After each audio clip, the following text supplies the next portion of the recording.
Now we are going to introduce the set theory. The set theory is very important topic, and everywhere there are the wide uses of this topic.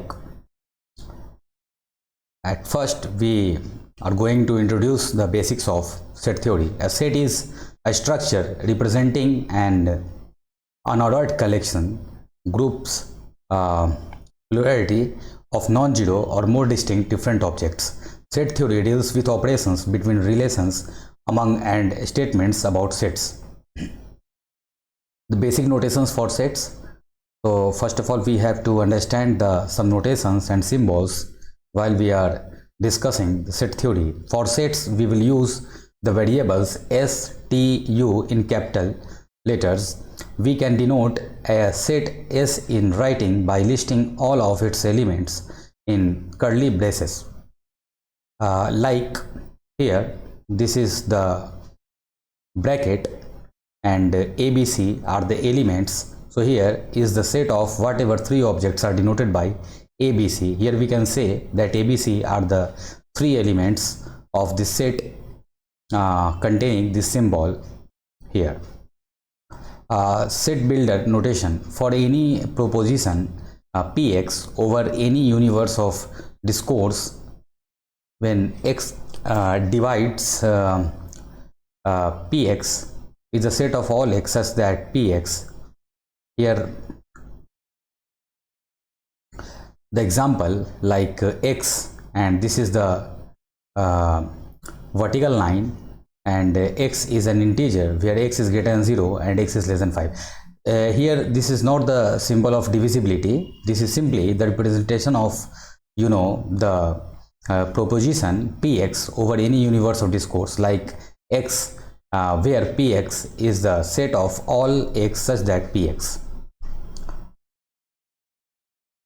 In this example, the X such as X is an integer where X is greater than 0 and X is less than 5. So X lies between 0 to 5. The basic properties of sets. Sets are here unordered. No matter what objects ABC denote, ABC equals ACB equals BAC equals BCA equals CAB equals CBA. All elements are distinct, unequal, multiple listing make no differences. ABC equals AA, BA, BC, CC. This set contains at most three elements as A, B and C. Here for the equality, two sets are declared to be equal if and only if they contain exactly the same elements. In particular, it does not matter how the set is defined or denoted. For example, the set 1, 2, 3, 4 equals the X such as X is an integer where X is greater than 0 and less than 5. So there are four integers 1, 2, 3, 4 lies between 0 to 5. The same X such as X is a positive integer whose square is greater than 0 and less than 25. So here 1, 2, 3, 4 will be the same element because the square of 1 is 1, the square of 2 is 4, the square of 3 is 9, the square of 4 is 16, and the square of 5 will be 25, but we have to take the square less than 25. So here 1, 2, 3, 4 will be the elements of this set. Now for infinite set, conceptually set may be infinite, that is not finite, without end or unending. Symbols for some special infinite sets like N, Z, R are in capital. N equals 0, 1, 2, dot, the natural numbers. This is called the set of natural numbers.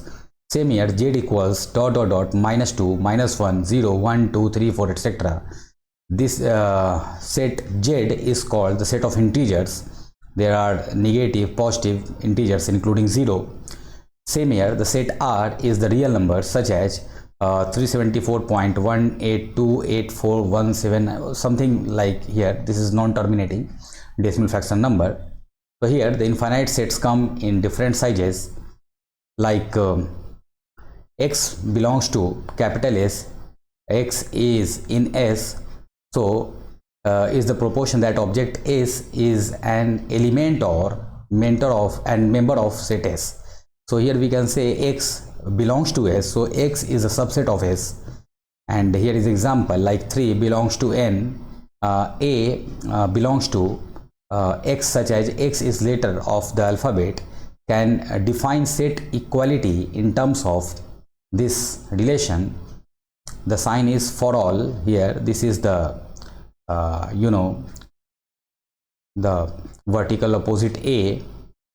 So this is the symbol used for all.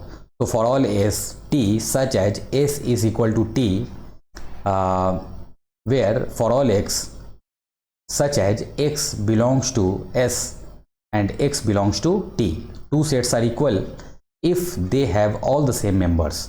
X is not the member of S, or X not belongs to S. So here X is not in S.